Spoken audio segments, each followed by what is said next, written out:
This room is the last in the Nmap series, part of the Introduction to Network Security module. In this room, we focus on the steps that follow port scanning, in particular service detection, OS detection, Nmap scripting engine, and saving the scanner source. First, Nmap live code discovery, Nmap basic port scans, Nmap advanced port scans, and finally Nmap post port scans. In the first room of the series, we have learned how Nmap can enumerate targets, discover live hosts, and use reverse DNS to find interesting names. The second and third rooms of the series focus on the basic and advanced type of scans for the network ports. In the last room, as shown in the figure below, we focus on how Nmap can be used to detect versions of the running services on all ports, detect DOS based on any signs revealed by the target, run Nmap's trace route, run select Nmap scripts, save the scan results in various formats. So as you can see, these are the steps. And now we're doing the detect versions, detect OS, trace route scripts, and write outputs. This room will focus on the steps and how to execute them after the first scan. Ensure you have a solid understanding of how Nmap scans progress and the steps and stages it follows. Launch the tag box by using the startup tag box button and as you would need it to answer the questions later in this task. Alright, so let's start the machine.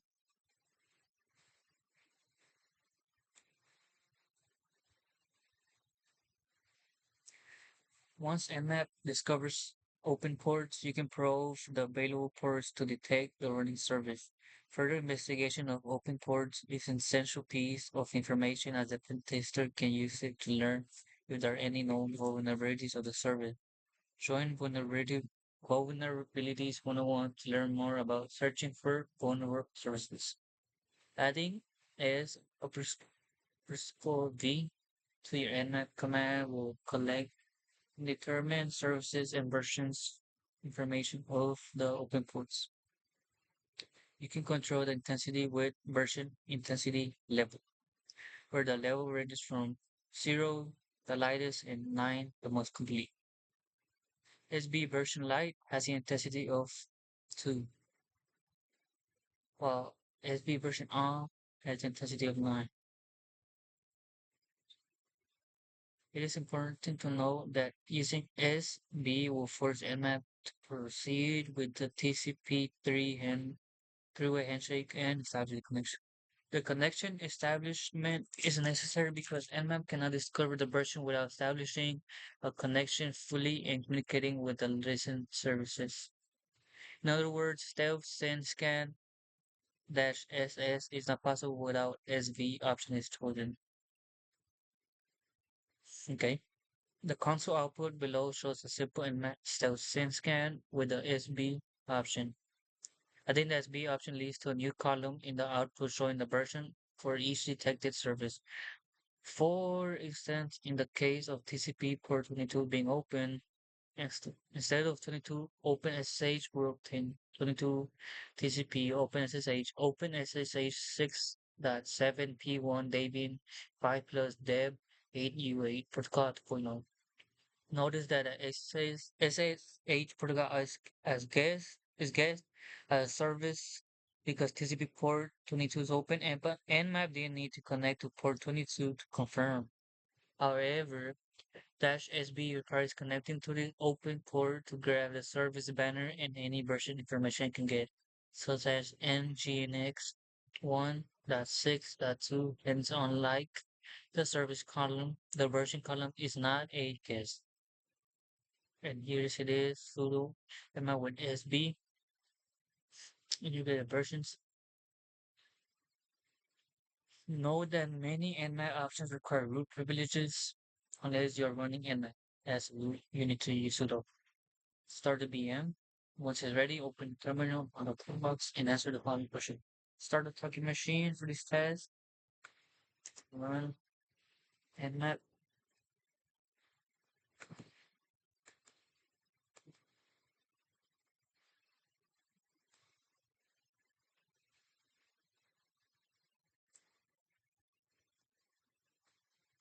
is the test Nmap is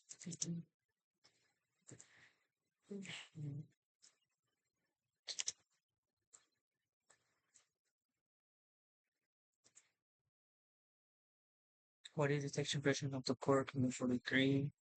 Is service did not version version.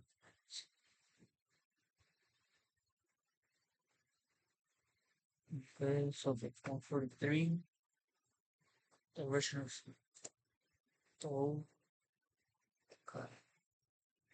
high map D. Um, PC bind OS detection.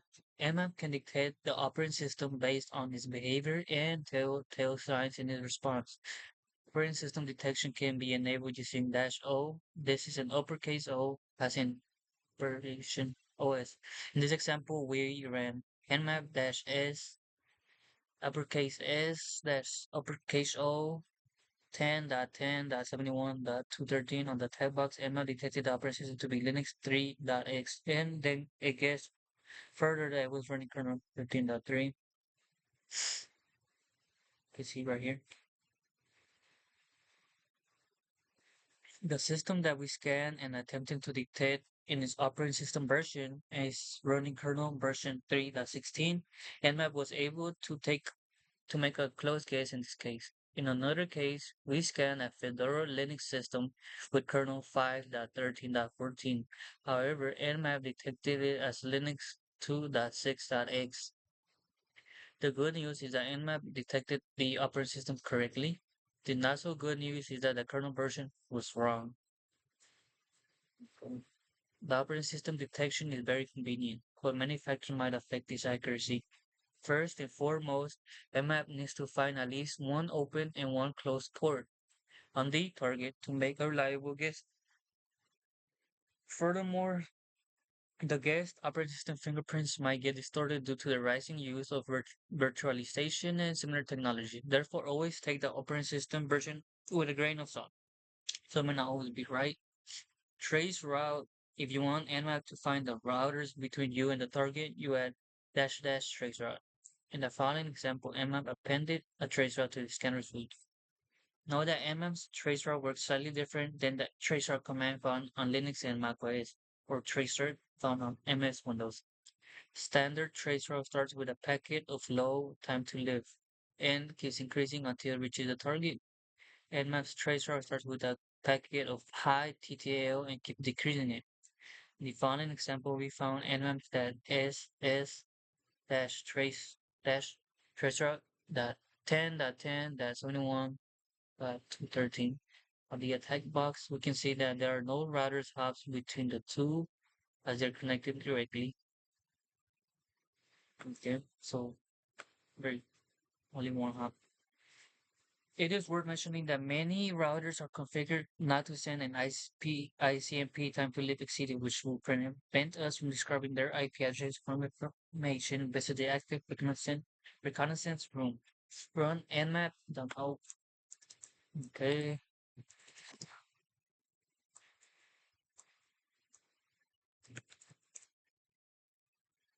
What operations did nmap detect?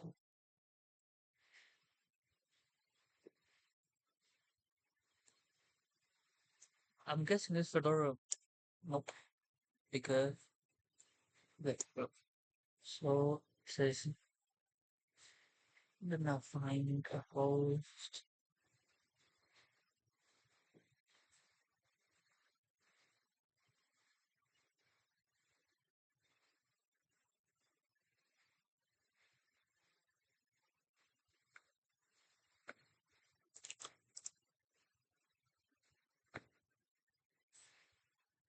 A script is a piece of code that does not need to be compiled. In other words, it remains in its original human readable form and does not need to be converted to machine language. Many programs provide additional functionality by scripts.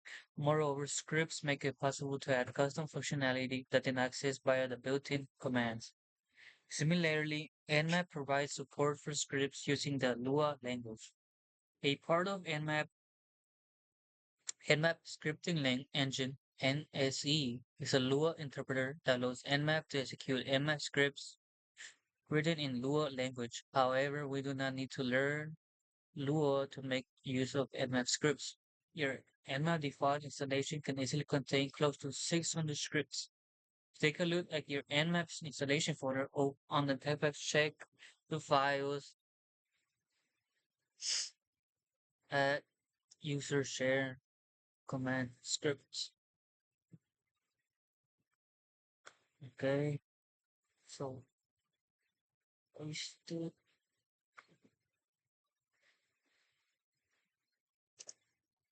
let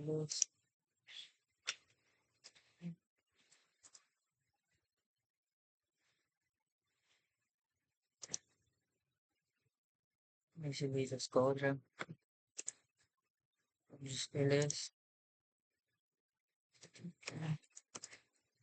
and then and you will notice that there are hundreds of scripts conveniently naming starting with the protocol they target. We listed all the scripts starting with the HTTP on the tab box in the console output below. We found around 130 scripts starting with HTTP. With further updates, you can only expect the number of installed scripts to increase. You can specify the use or any group of these installed scripts. Moreover, you can install other user scripts and use them for your scans. Let's begin with default scripts. You can choose to run the scripts in default category using script dash dash script equals default, or simply adding dash s uppercase C. In addition to default, categories include ALF, broadcast, brew, default, discovery, DOS, exploit, external, fuzzer, intrusive, malware, safe, version, and bone. A brief description is shown in the following table. You can read it.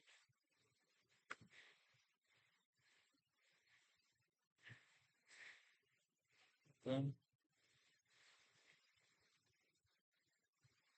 Some scripts belong to more than one category. Moreover, some scripts launch brute force attacks against services, or while others launch DOS attacks and exploit systems. Hence, it is crucial to be careful when selecting scripts to run if you don't want to crash services or exploit them.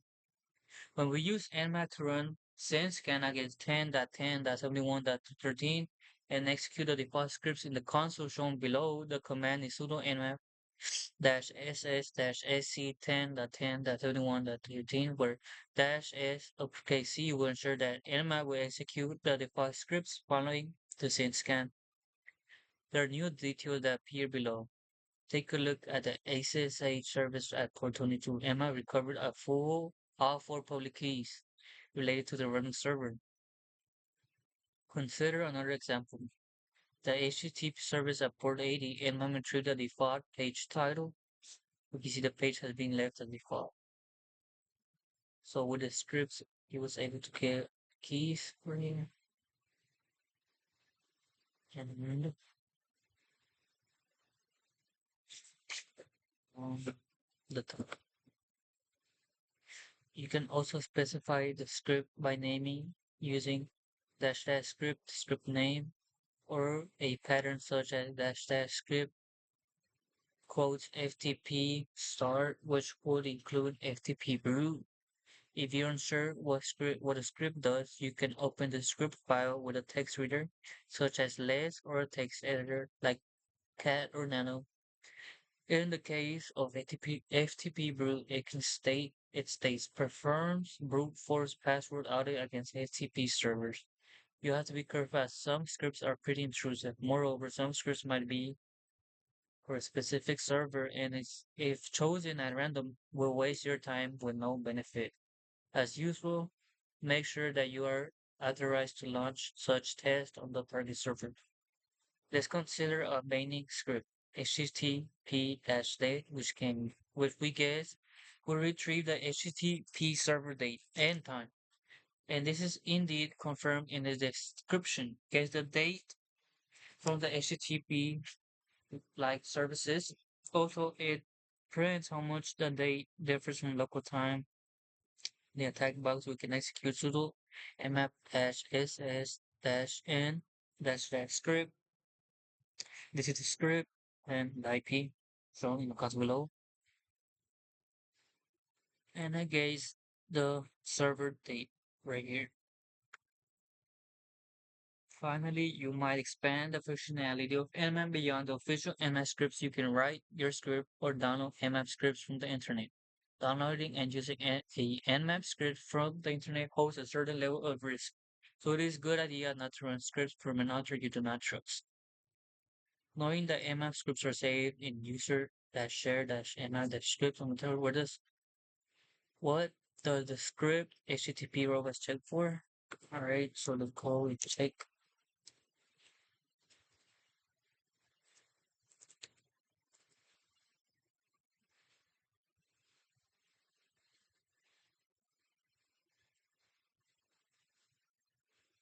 Mhm.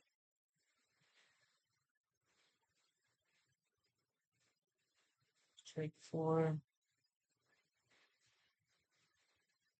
checks for disallowed entries.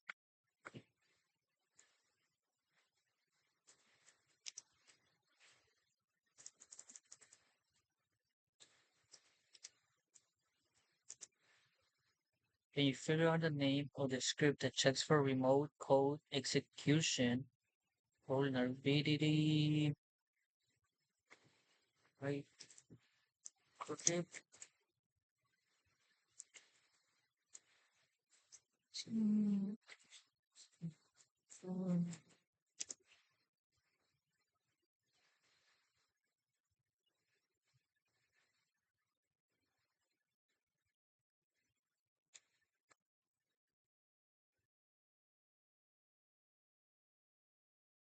Once the tag was defined already, after ensure you have terminated the virtual machine from test soon, start the typing machine from this test.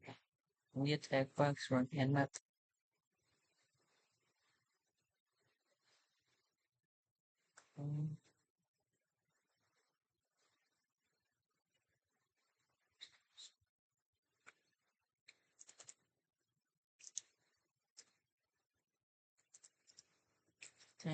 10, zooming on there's the full version value.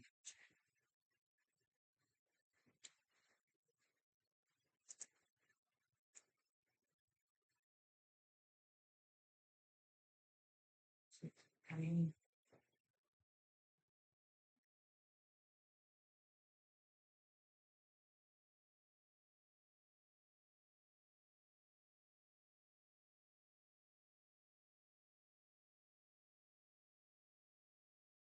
alright, so it's right here. That's it. Use this command, stealth scan,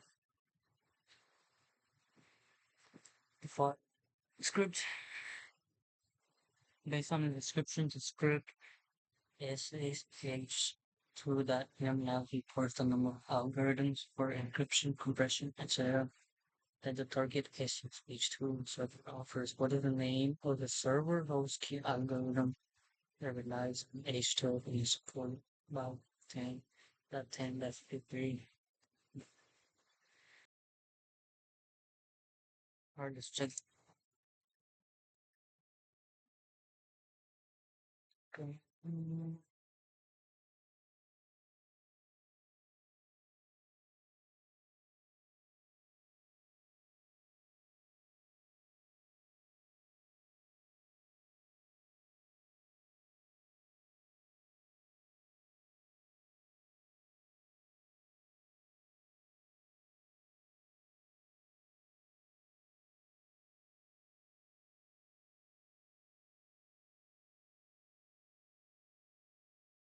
Host key algorithms, file storage.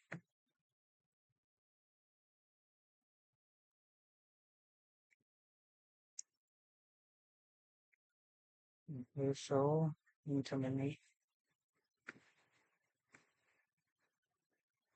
Start this one while we're at it. Whenever you run an Nmap scan, it is only reasonable to save the results in a file.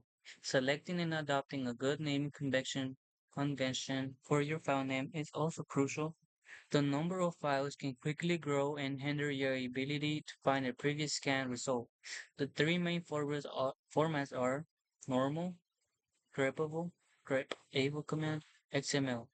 There's a fourth one that we cannot recommend, script kiddie. Um, as the name implies, the normal format is similar to the output you get on the screen when scanning a target. You can save your scan in a normal format by using dash O and the file name. N stands for normal. Here is an example. If you're so cat, the IP, scan, and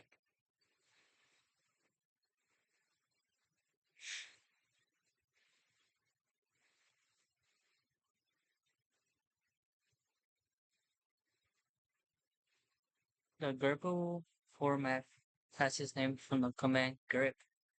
Grep stands for Global Regular Expression Printer. In simple terms, it makes filtering the scan output for keywords or terms efficient. You can save the scan results in a grepable format using dash O uppercase G file name. The scan output displays above in normal format. Scan output displayed above in normal format shown in the console below using grepable format. The normal output is 21 lines. However, the grepable format is only 4 lines. The main reason is that Nmap wants to make each line meaningful and complete when the user applies grep as a result. In grepable format output, the lines are so long and are not convenient to read to normal output. So you get the machine IP and then scan machine map. That's file name and these are the lines which are not convenient to read on the using grep. Okay, an example use of grep is grep keyword, which is the thing you want to look for, then the file. This command will display all the lines containing the provided keyword. Let's compare the output using grep on normal output and grep output. You will notice that the former does not provide the IP address of the host. Instead, return 80 TCP open HTTP and GNX 162. Making it very inconvenient if you're sifting through the scan results of multiple systems. However, the latter provides enough information such that post IP address in each line to make it complete. Normal, correct. So it doesn't show the IP, well, correct, format, the, alright. Third format is XML. You can save the scan results in XML format using dash O uppercase X file name. The XML format would be most convenient to process the output in other programs. Conveniently enough, you can save the scan output in other formats using dash O uppercase A file name to combine ON, OG, and OX, for example, the normal grepable and XML. Script key. A fourth format is script key. You can see that this format is useless if you want to search the output for any interesting keywords or keep the results for future reference. However, you can use it to save the output of the scan. Nmap-ss 127.0.01 dash O uppercase S file name. Display the output file name and look 31,337 in front of friends who are not tech savvy. Okay, so you get file name with kitty format. And this will probably look like, let's say,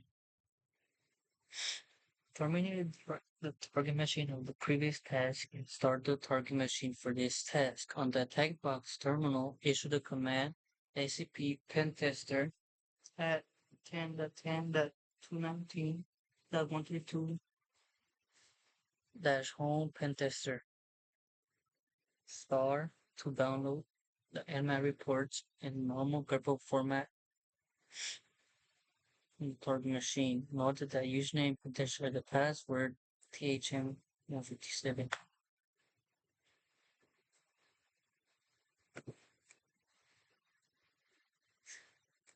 We paste it.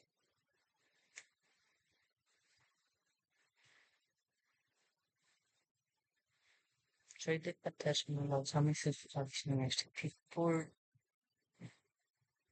Need to go.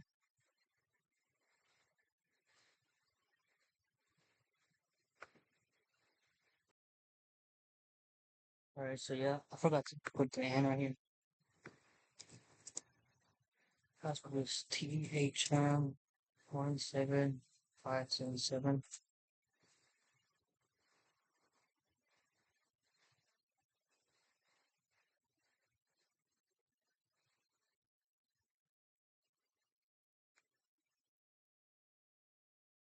So what you have to do is use the grep command to find um HTTPS and the file level lock. You find that there's three systems isn't it, for HTTP ports. And there's one equivalent port 889.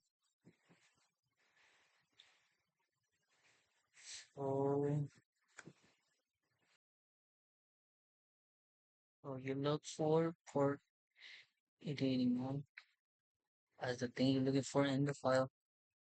And the IP address would be 172.17.20. That person. That's it. So you look for HTTPS in the scan that 172.20 file, and you look for the port 889. In this room, we learn how to detect the running services and their versions along with the host operating system. We learn how to enable traceroute, and we covered selecting one or more scripts to aid in penetration testing. Finally, we covered the different formats to save the scan results for future reference. The table below summarizes the most important option we covered in this room.